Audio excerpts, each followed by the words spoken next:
नमस्कार दोस्तों, आप सभी का अभिनंदन और बहुत बहुत स्वागत है आपके अपने YouTube चैनल देवेंद्र क्लासेस में। उम्मीद है शानदार और मस्त होंगे, अध्ययन कर रहे होंगे, पढ़ाई कर रहे होंगे। ल्यूसेंट की सीरीज हमारी चल रही है। ल्यूसेंट में अगला टॉपिक है हमारा सिंधु घाटी सभ्यता का।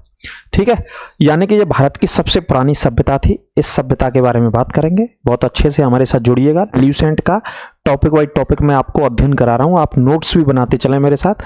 और जैसे ये टॉपिक एंशिएंट हिस्ट्री खत्म हो जाएगा, उसके बाद सारे जो जितने भी टॉपिक कंप्लीट मैं कराऊंगा, उन सभी के प्रश्नों को भी मैं आपको प्रैक्टिस के लिए करा दूंगा, है ना। तो सिंधु घाटी की सभ्यता को समझते हैं। सिंधु घाटी की सभ्यता भारत की सबसे पुरानी सभ्यता के विषय में पढ़ा जाता है, जो कि सिंधु नदी के तट पर ज्यादातर इसके स्थानों को खोजा गया। इस वजह से नाम दे दिया गया सिंधु घाटी की सभ्यता। यानी कि सिविलाइजेशन क्या थी उस समय की। उस समय के व्यक्ति कृषि का उत्पादन करते थे कि नहीं करते थे, व्यापार किस तरीके की चीजों का करते थे, कहां पर बंदरगाह था, है ना। और उस समय की समाज कैसी व्यवस्था थी, सामाजिक व्यवस्था कैसी थी, धार्मिक जीवन क्या था, है ना। पूजा पद्धति सिंधु घाटी सभ्यता की क्या थी, जो कि आज की पूजा पद्धति क्या है, तो तुलना करके भी हम देखेंगे और आपको बताते भी चलेंगे। ठीक है, तो क्लास को ज्यादा से ज्यादा शेयर करें और जुड़े मेरे साथ। तो देखिए, सिंधु घाटी की सभ्यता टॉपिक, सिंधु घाटी की सभ्यता तीसरा टॉपिक है जी हमारा। ठीक है, देवेंद्र क्लासेस में। तो देखिए, सिंधु सभ्यता के विषय में बेसिक से पॉइंट हैं जी, अच्छे से देखते चलिएगा और चर्चा करते चलते हैं, समझाते हैं आपको। ठीक है, देखिए हेडिंग है हमारी सिंधु सभ्यता, सिंधु घाटी की सभ्यता मेरे भाई। ठीक है, तो देखिए, रेडियो कार्बन 14 जैसी नवीन विश्लेषण पद्धति के द्वारा सिंधु सभ्यता की सर्वमान्य तिथि, यानी कि ज्यादातर जो तिथि मानी जाती है कि भाई सिंधु घाटी की सभ्यता का समय काल क्या रहा, कितने हजार साल पुरानी है ना, कितना समय पुराने समय पहले इस सभ्यता को खोजा गया था। तो रेडियो कार्बन 14, इसको भी याद रखना भाई, ये काम आएगा क्वेश्चन। रेडियो कार्बन 14 जो विधि है, विश्लेषण पद्धति है, इसी पद्धति के द्वारा खोजा गया या पता लगाया गया कि सिंधु घाटी की सभ्यता कितने वर्ष पुरानी है। तो 2400 ईसा पूर्व से 1700 ईसा पूर्व तक मानी जाती है। ये सबसे ज्यादा वैलिड और प्रमाणिक उत्तर है इसका। वैसे अलग अलग किताबों में आपको अलग अलग मिल जाएगा सिंधु घाटी की सभ्यता को लेकर के। ठीक है मेरे भाई, लेकिन सबसे ज्यादा वैलिड आपसे पूछा जाए भाई कि गुरुजी सिंधु सभ्यता का समय काल बताइए, समय काल क्या रहा था, सिंधु घाटी की सभ्यता का समय काल क्या था, समय टाइम क्या था, है ना। तो 2400 बीसी से, यानी कि ईसा पूर्व क्या बोलते हैं, बीसी से 1750, या यहाँ पे 1700 लिखा है, कहीं कहीं आपको 1750 भी मिल जाएगा, कोई दिक्कत नहीं जी। ज्यादातर वैलिड समय काल 2400 से 1750 माना जाता है। ठीक है, सिंधु घाटी सभ्यता का पता लगाने की विधि का नाम क्या है, रेडियो कार्बन 14। ठीक है, अगला पॉइंट है, इसका विस्तार कैसा है, विस्तार है त्रिभुजाकार, इसका विस्तार त्रिभुजाकार है। ठीक है, सिंधु घाटी की सभ्यता का जो विस्तार है, यानी कि इसे जब खोजा गया, तो जैसे मैथ में आप मैथ पढ़ते हैं ना, सॉरी माफ कीजिए, त्रिभुज जो पढ़ते हैं, इंग्लिश में ट्रायंगल कहते हैं उसे, तो आकृति बिल्कुल त्रिभुज जैसी आकृति मिली इसके स्थानों की, ज्यादातर स्थानों की, मैक्सिमम स्थानों की, शहरों की। इसे एक नगरीय सभ्यता के रूप में पढ़ा जाता है। तो त्रिभुजाकार इसकी विस्तार के बारे में पढ़ते हैं। ठीक है, इसकी शेप मिली। सिंधु सभ्यता की खोज सबसे पहले 1921 में, बेटा याद रखना, राय बहादुर दयाराम साहनी ने की थी। ये पहले व्यक्ति थे, इन्होंने 1921 में सिंधु सभ्यता की खोज करी थी। यानी कि सभ्यता को खोजा गया सबसे पहले 1921 में, और सबसे पहला शहर जिसे खोजा गया वो हड़प्पा था। सबसे पहला शहर कौन सा था मेरे भाई, सबसे पहले जिसे खोजा गया वो कौन सा शहर था, हड़प्पा शहर सबसे पहले इसको खोजा गया था, है ना। इसी शहर को खोजा गया था कब, 1921 में, 1921 में इसी शहर को खोजा गया था भाई साहब। ठीक है, कोई दिक्कत है बताइए, कोई दिक्कत जहां तक हो तो आप मुझे बताइएगा। अब अगले चलते हैं स्लाइड पर। देखिए, तिथि निर्धारण करने की कार्बन 14 की खोज किसी भी पुरातत्व जो स्मारक है विश्व भर में, कोई भी मॉन्यूमेंट्स है, कोई भी स्मारक है ना, या किसी भी जमीन खोद करके किसी की खोज की गई हो, तो उसकी तिथि बताने के लिए, उसके बारे में कि कितना समय पुरानी है ये जगह, है ना, तो निर्धारण करने के लिए कार्बन 14 का इस्तेमाल किया जाता है। किसका इस्तेमाल किया जाता है? कार्बन 14 की खोज अमेरिका के प्रसिद्ध रसायन शास्त्री BF लिबी के द्वारा।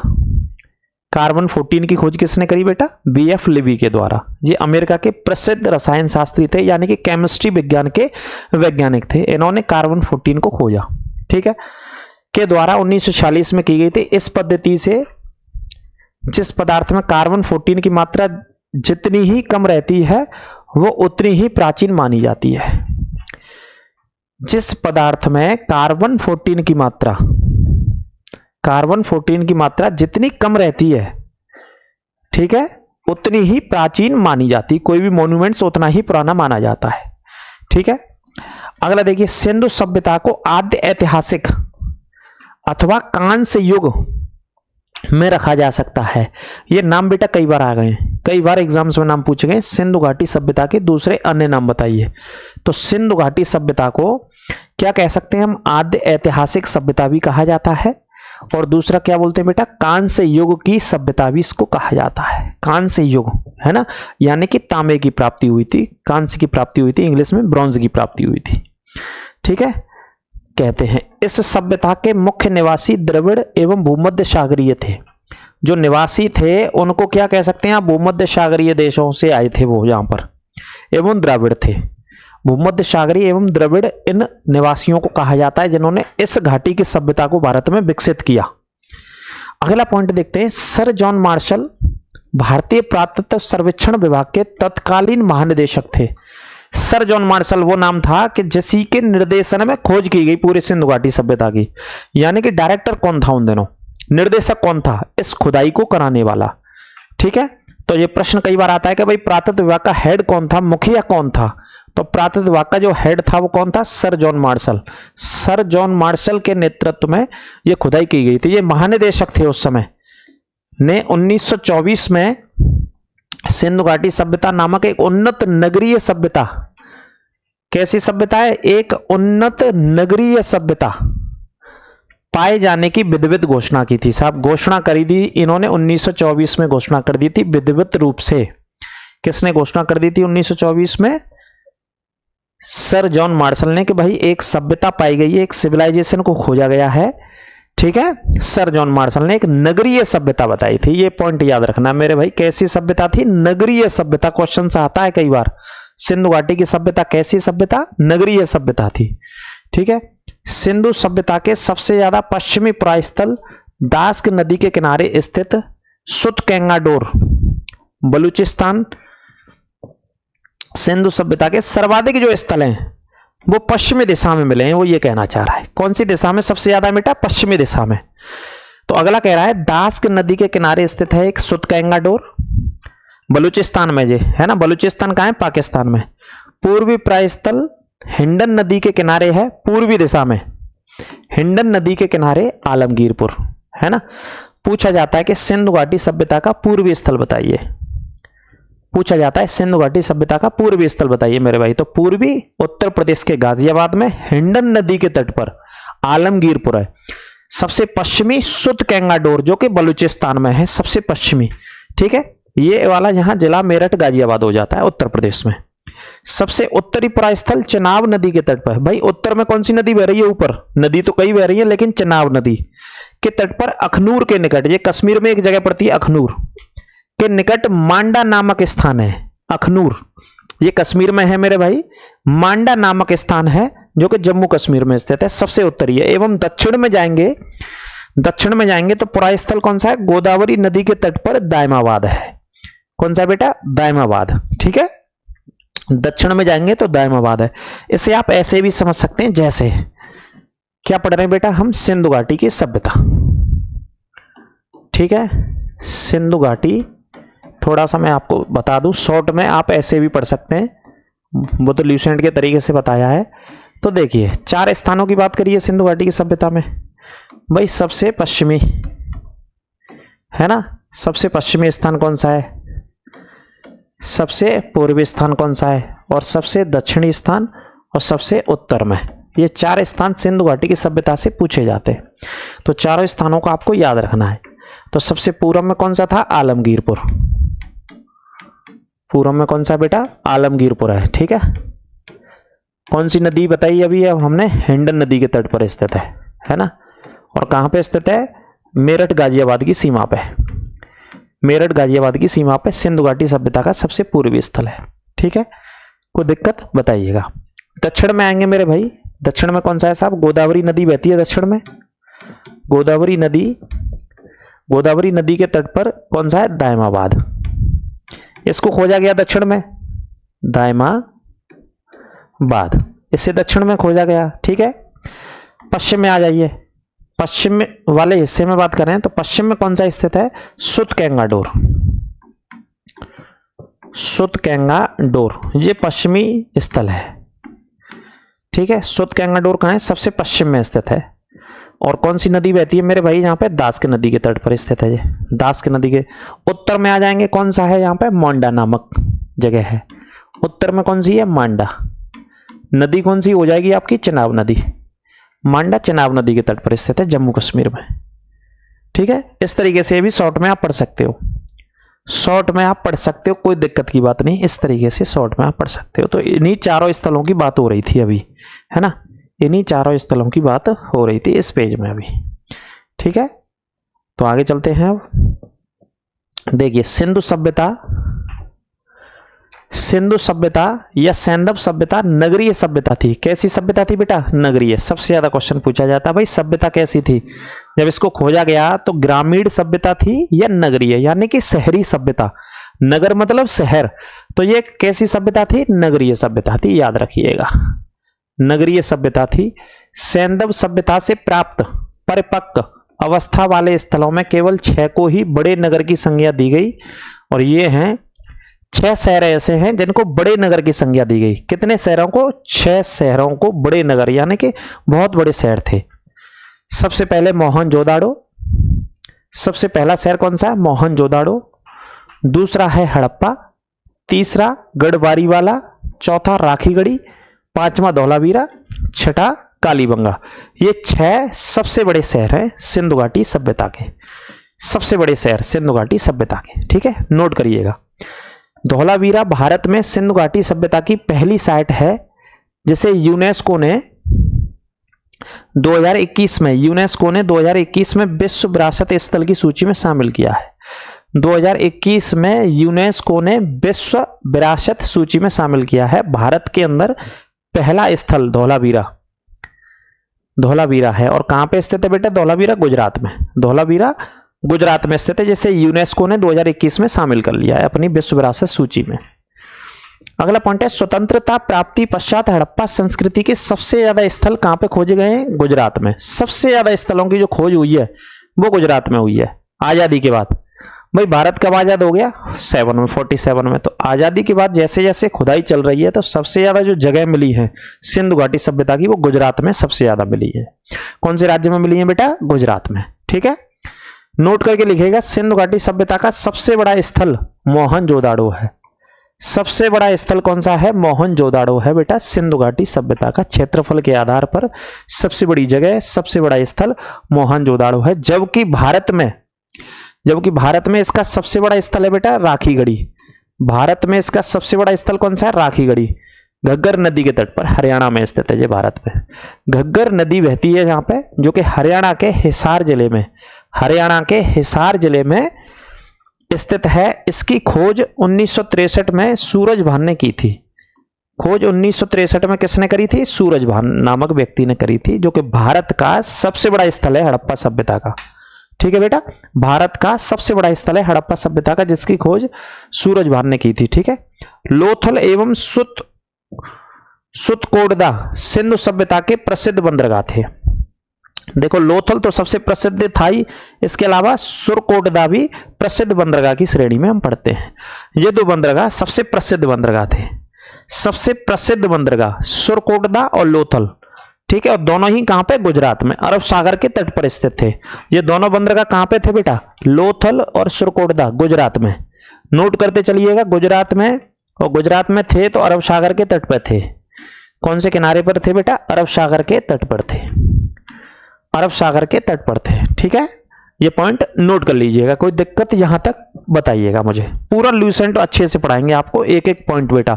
ल्यूसेंट आप अच्छे से कर लोगे, जीके का कोई भी प्रश्न गलत नहीं होगा मेरे भाई, आपसे कोई प्रश्न गलत नहीं होगा। अगला पॉइंट है, जुते हुए खेत एवं नक्काशीदार ईंटों का प्रयोग का साक्ष्य कहां से मिलता है? कालीबंगा से। जुते हुए खेतों का साक्ष्य कहां से मिला हमें? कालीबंगा से प्राप्त हुआ। और कालीबंगा कहां है बेटा? राजस्थान में। कालीबंगा राजस्थान में, ठीक है। राजस्थान के हनुमानगढ़ श्रीगंगानगर जिले का नाम आपने सुना होगा, वहीं पर स्थित है कालीबंगा। यहां से जुते हुए खेतों के प्रमाण मिलते हैं, नक्काशीदार ईंटों के भी प्रमाण मिलते हैं, अग्नि कुंडों के भी प्रमाण मिलते हैं। जैसे हवन होते हैं ना, हवन करते हैं आप, हम लोग यज्ञ जो करते हैं, तो यज्ञों के हवन कुंडों के भी प्रमाण मिले कालीबंगा से, घरों के अंदरों से। कहां पे? घरों के अंदर बेटा, ठीक है। तो कालीबंगा याद रखिएगा। अगला पॉइंट है, मोहनजोदाड़ो से प्राप्त स्नानागार संभवतः, स्नानागार बता रहा है ये, लेकिन संभवतः है या साथ में ध्यान रखना। मोहनजोदाड़ो से प्राप्त स्नानागार संभवतः सिंधु घाटी की या सैंधव सभ्यता की सबसे बड़ी इमारत, सबसे बड़ी इमारत थी। ये पॉइंट नोट कर लेना, छाप लेना, और कई बार छप चुका है, कई बार हजारों बार आ चुका है एग्जाम में। वही पूछा जाता है मेरे भाई, सिंधु घाटी सभ्यता की सबसे बड़ी इमारत बताइए, सबसे बड़ा स्ट्रक्चर बताइए, सबसे बड़ा ढांचा बताइए जो सिंधु घाटी की सभ्यता में था। तो मेरे भाई उत्तर क्या देंगे हम? सिंधु घाटी की सभ्यता में सबसे बड़ी इमारत विशाल स्नानागार, जो कि मोहनजोदाड़ो से प्राप्त हुई थी। विशाल स्नानागार, इसे विशाल स्नानागार भी लिखते हैं, है ना।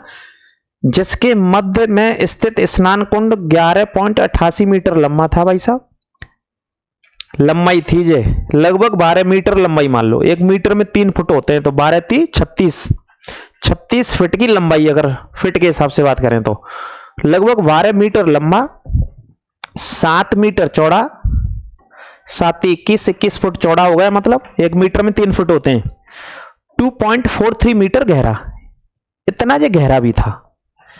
इस स्नान कुंड में 2 तरफ से उतरने के लिए सीढ़ियां बनाई गई थी और चारों ओर कमरे बनाए गए थे, यानी कि 2 तरफ से उतर करके नहा सकते हैं आप। जैसे आजकल भी आपने तालाब देखे होंगे बहुत सारे, तो सीढ़ियां होती कि नहीं होती? गांव में या कहीं शहरों के बीच में भी होते हैं, है ना।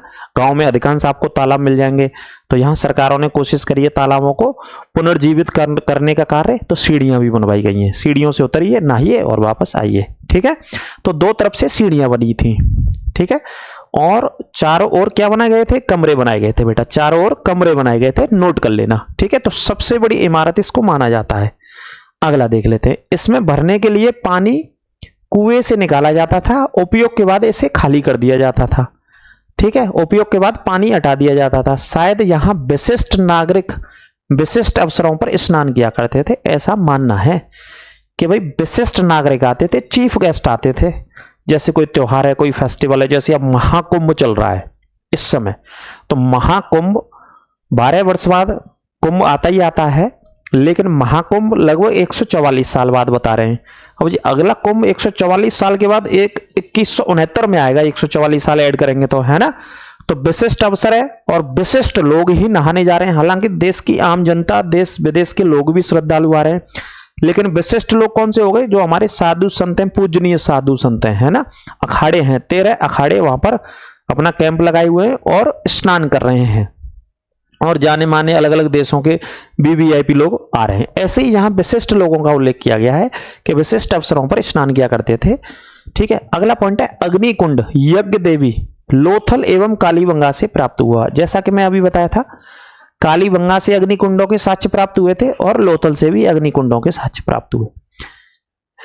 अग्निकुंड यानी कि यज्ञों के बारे में, हवन के बारे में जो प्रमाण मिलते हैं वो इन दोनों स्थानों से मिलते हैं मेरे भाई। कहां से मिलते हैं भाई साहब? इन दोनों स्थानों से। मोहनजोदाड़ो से प्राप्त एक सील, सील मतलब मोहर, मोहर की बात हो रही है। 3 मुख वाले देवता पशुपतिनाथ की मूर्ति मिली है, उनके चारों ओर हाथी, गैंडा, चीता और भैंसा विराजमान है। चारों ओर इस मोहर पर चारों ओर कौन कौन विराजमान है बेटा? हाथी भी है इस मोहर पर, गैंडा भी है बेटा, चीता भी है और भैंसा भी है। इस मोहर पर चारों ओर ये विराजमान है, चारों ओर ये विराजमान हैं, ठीक है। ये कहां से प्राप्त होती है मोहर बेटा? ये इंपॉर्टेंट क्वेश्चन है, एक एक इंपॉर्टेंट क्वेश्चन है, अच्छे से छाप लीजिएगा बेटा, अच्छे से, ठीक है। आगे देखते हैं, मोहनजोदाड़ो से बेटा एक नर्तकी बोलते हैं इसको, एक कांस्य की मूर्ति मिलती है, यानी कि तांबे की एक मूर्ति मिलती है, डांस करती हुई, नृत्य करती हुई, नर्तकी मतलब नृत्य करती हुई एक मूर्ति को खोजा जाता है जो डांस की अवस्था में, जो नृत्य करने की अवस्था में मिलती है, कांस्य की मिलती है। बेटा कहां से मिलती है? मोहनजोदाड़ो से मिलती है, नोट कर लेना। तो आप समझ सकते हैं कि जब मोहनजोदाड़ो से मिल रही है इतनी पुरानी सभ्यता में, तो नृत्य का प्रचलन तब से है, आज से नहीं है। जितने भी हमारे बॉलीवुड में या टॉलीवुड या जॉलीवुड, जितने भी वुड हैं हमारे कंट्री में, साउथ से नॉर्थ तक, ईस्ट से वेस्ट तक, अलग अलग, आमतौर पर क्या पिक्चरों को हम देखते हैं नॉर्थ इंडिया वाले ज्यादातर, तो बॉलीवुड को ही ज्यादातर देखते हैं ना, लेकिन साउथ में अपना है, ईस्ट में अपना है, वेस्ट में अपना है, सबके अपने अपने, राजस्थान में अपना है ना, तो वहां के लोग अपनों को देखते हैं सबसे ज्यादा।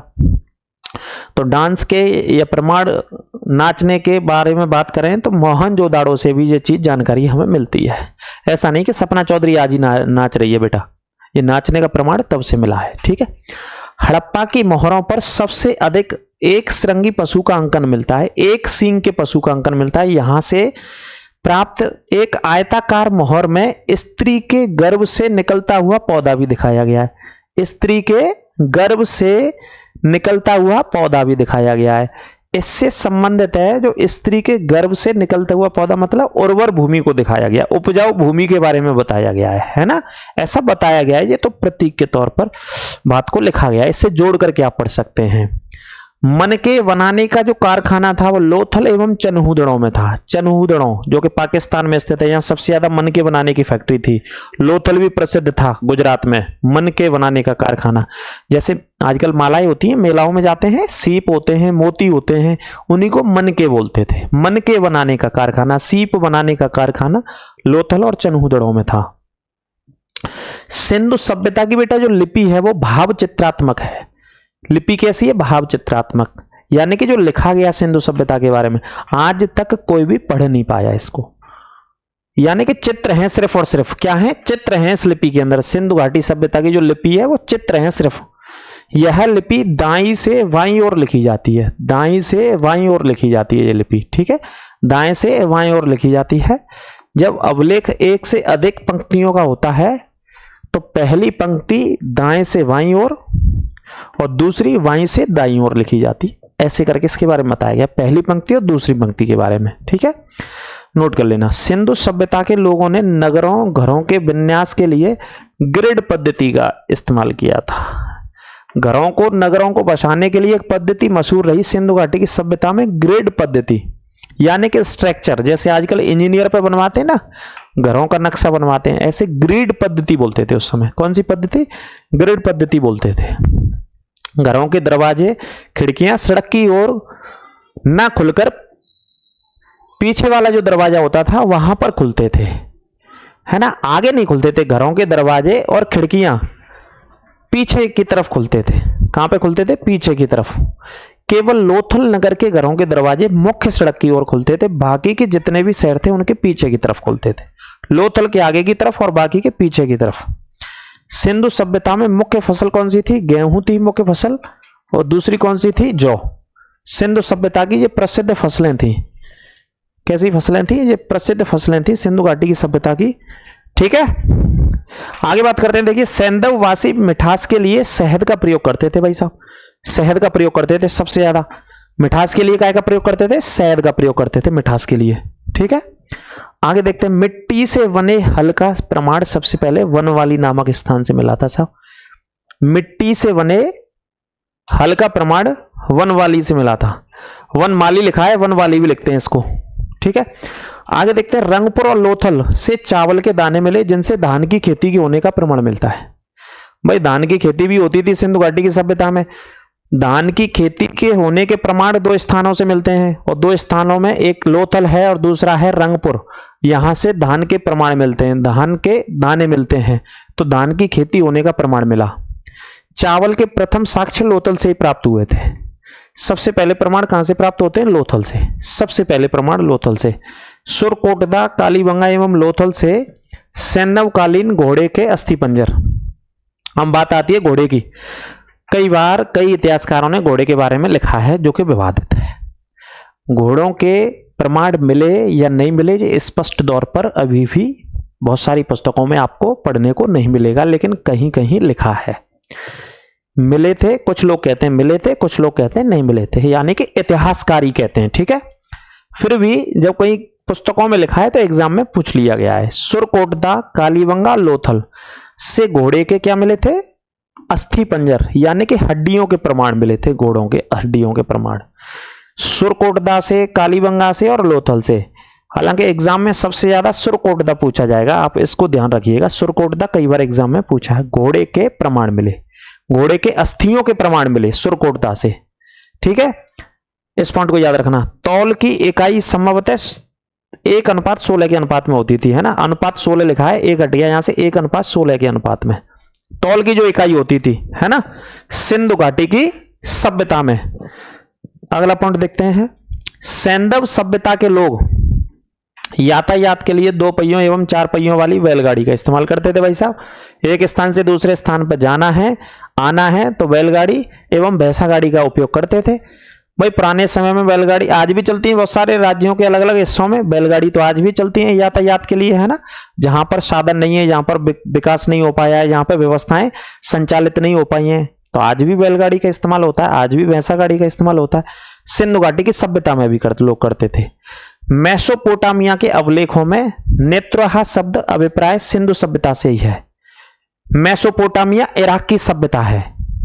मेसोपोटामिया कहां की सभ्यता है? ये क्लास 6 में आपने पढ़ी होगी। इराक की सभ्यता को मेसोपोटामिया सभ्यता कहते हैं। तो उसके अवलेखों में एक शब्द आया है नेत्रहा। इस नेत्रहा शब्द का मतलब सिंधु सभ्यता से ही है, जो मेसोपोटामिया की सभ्यता है। यानी कि हम कह सकते हैं मेसोपोटामिया और भारत की सभ्यता समकालीन सभ्यता थी। संभवतः हड़प्पा संस्कृति का शासन वणिक वर्ग के हाथों में था, वणिक वर्ग के हाथों में था।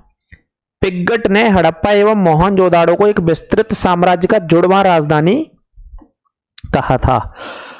सबसे पहले शहर जो खोजे गए थे, सबसे पहले शहर जो खोजे गए थे सिंधु घाटी की सभ्यता में, हड़प्पा 1921 में, 1922 में मोहनजोदाड़ो, इन दोनों को जुड़वा राजधानी कहा गया।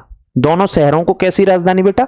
जुड़वा राजधानी कहा गया दोनों शहरों को। ठीक है, किसने कहा? पिग्गट नामक व्यक्ति ने, ये इतिहासकार थे पिग्गट।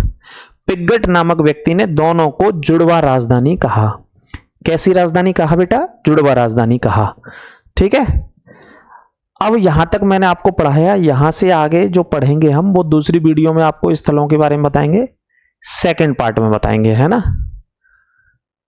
ये दूसरे पार्ट में सिंधु सभ्यता को कवर करेंगे। यहां तक ये कंप्लीट है जुड़वा राजधानी। अब यहां से आगे सेकंड पार्ट में आएंगे, सभी शहरों के विषय में बताएंगे और खोजों के बारे में बताएंगे। ठीक है, यहां तक का ये पहला पार्ट था सिंधु घाटी सभ्यता का। दूसरे पार्ट में बाकी का चैप्टर लेकर के आएंगे। ये क्लास आपको कैसी लगी कमेंट करके अवश्य बताएं और ज्यादा से ज्यादा शेयर करें। टॉपिक बाय टॉपिक आपको कंप्लीट में कराता चलूंगा पूरी ल्यूसेंट, तो हमारे साथ आप जुड़े रहिए। ठीक है, ज्यादा से ज्यादा दोस्तों के और मित्रों के साथ क्लास को शेयर कीजिए। आपको कहीं समझ में नहीं आया हो, दिक्कत कहीं लगी हो तो कमेंट करके बताइएगा, अपने सुझाव भी दीजिएगा। ठीक है, बाकी का कोशिश कर रहे हैं हम, ये ल्यूसेंट को ही आपको पढ़ा रहे हैं। जो लेटेस्ट एडिशन आया है ल्यूसेंट का उसको मैं पढ़ाने चल रहा हूं। उसमें बहुत सारी नई चीजें ऐड करी गई हैं बहुत शानदार तरीके से।